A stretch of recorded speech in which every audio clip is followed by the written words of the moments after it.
جھٹکا۔ جب وہ نوجوان غار سے باہر نکل کر شہر افسوس کی طرف بڑھا تو اسے سب کچھ بدلا ہوا لگا۔ راستے، درخت اور عمارتیں بالکل نہیں تھیں۔ سب سے بڑا جھٹکا اسے تب لگا جب اس نے شہر کے دروازے پر اللہ کے نام کا پرچم اور علامات دیکھیں۔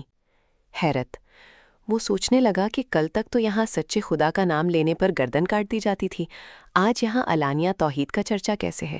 کیا لحاظ دیکھ رہا ہوں یا کسی اور شہر میں آ گیا ہوں؟ بازار کا واقعہ اور گڑے ہوئے خزانے کا شک۔ سودا۔ جب وہ دکاندار کے پاس پہنچا اور کھانا لے کر اس نے 300 سال پرانا چاندی کا سکہ آگے بڑھایا تو دکاندار حیران رہ گیا۔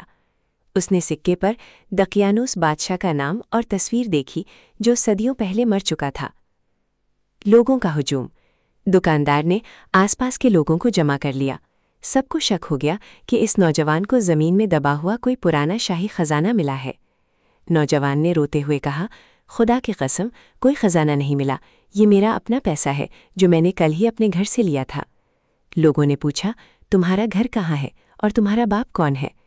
جب اس نے نام بتائے تو وہاں موجود لوگوں میں سے کوئی بھی ان ناموں کو نہیں جانتا تھا۔ نیک بادشاہ کے دربار میں پیشی۔ سچی حکومت۔ 309 سالوں میں دنیا بدل چکی تھی۔ ظالم دقیانوس عبرتناک موت مر چکا تھا اور اب وہاں کا بادشاہ ایک سچا، عادل اور مومن مسلمان تھا جس کا نام تاریخ میں بیدروس یا تیندوسیس آتا ہے۔ اس دور میں لوگوں کے درمیان اس بات پر شدید بحث چل رہی تھی کہ کیا مرنے کے بعد انسانوں کو جسم کے ساتھ دوبارہ زندہ کیا جائے گا یا صرف روح اٹھے گی۔ بادشاہ اس بحث پر بہت پریشان تھا اور اللہ سے کوئی نشانی مانگ رہا تھا۔ ملاقات۔ جب اس نوجوان کو بادشاہ کے سامنے پیش کیا گیا تو اس نے اپنا پورا قصہ سنایا۔ بادشاہ اور شہر کے علماء فوراً سمجھ گئے کہ یہ اللہ کی طرف سے وہی نشانی ہے جس کا وہ انتظار کر رہے تھے کہ اللہ جسموں کو بھی دوبارہ زندہ کرنے پر قادر ہے۔ بادشاہ اور عوام کا غار کی طرف سفر۔ عظیم استقبال۔ جب سچے مومن بادشاہ اور شہر کے لوگوں کو معلوم ہوا کہ دقیانوس کے دور کے سچے مومن نوجوان غار میں موجود ہیں تو پورا شہر عقیدت اور حیرت کے ساتھ اس نوجوان کے پیچھے غار کی طرف چل پڑا۔ نوجوان کی فکر۔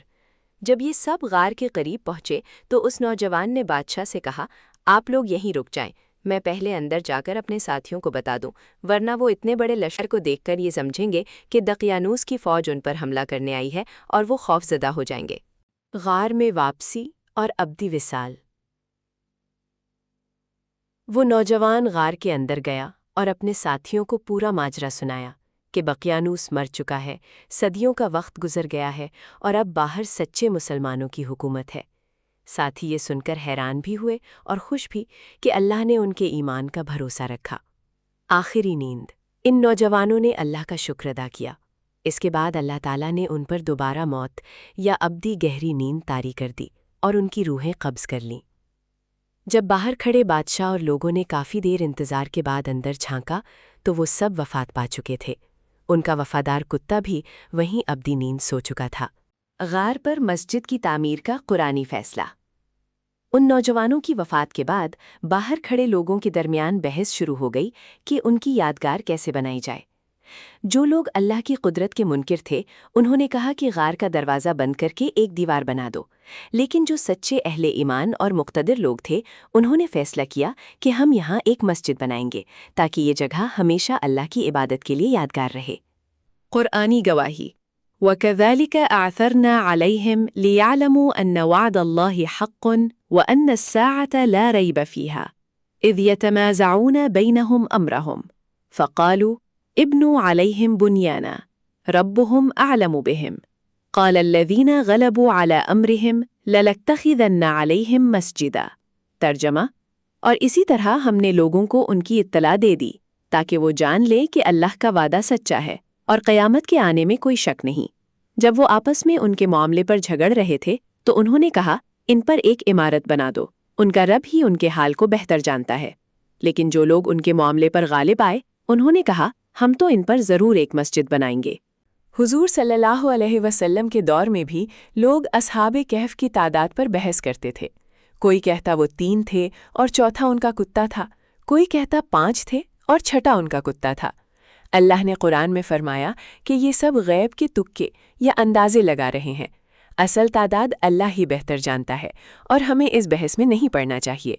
قرآنی گواہی سَيَقُولُونَ ثَلَاثَةٌ رَابِعُهُمْ كَلْبُهُمْ وَيَقُولُونَ خَمْسَةٌ سَادِسُهُمْ كَلْبُهُمْ رَجْمًا بِالْغَيْبِ وَيَقُولُونَ سَبْعَةٌ وَثَامِنُهُمْ كَلْبُهُمْ قُلْ رَبِّي أَعْلَمُ بِعِدَّتِهِمْ مَا يَعْلَمُهُمْ إِلَّا قَلِيلًا فَلَا تُمَارِ فِيهِمْ إِلَّا مِرَاءً ظَاهِرًا۔ ترجمہ: اب وہ کہیں گے کہ وہ 3 تھے اور چوتھا ان کا کتا تھا، اور کچھ کہیں گے کہ وہ 5 تھے اور چھٹا ان کا کتا تھا۔ یہ غیب کے تکے ہیں۔ اور کچھ کہیں گے کہ وہ 7 تھے اور 8واں ان کا کتا تھا۔ آپ فرما دیجئے، میرا رب ہی ان کی تعداد کو بہتر جانتا ہے، انہیں بہت کم لوگ جانتے ہیں، بس آپ ان کے معاملے میں سرسری گفتگو کے سوا بحث نہ کیجیے۔ اس واقعے کے عظیم نتائج اور اثرات۔ بعثت بعد الموت کی دلیل۔ اس واقعے کا سب سے بڑا مقصد اس دور کے انسانوں اور قیامت تک آنے والے لوگوں کو یہ دکھانا تھا کہ جو خدا انسانوں کو 309 سال تک بغیر کھانے پینے کے سلا کر دوبارہ صحیح سلامت اٹھا سکتا ہے، وہ موت کے بعد ہڈیوں کو دوبارہ زندہ کرنے پر بھی قادر ہے۔ ایمان کی حفاظت سب سے مقدم۔ ان نوجوانوں نے محلوں کی عیاشی، عہدے اور دولت کو ٹھکرا دیا، مگر اپنے ایمان پر سمجھوتا نہیں کیا۔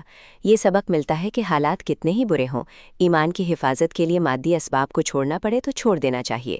وفاداری کا صلہ۔ ایک کتا جو صرف سچے مومنوں کے پیچھے چل پڑا تھا، اللہ نے قرآن پاک میں قیامت تک کے لیے اس کا ذکر محفوظ فرما دیا۔ اچھے لوگوں کی صحبت کا یہ سب سے بڑا اثر ہے۔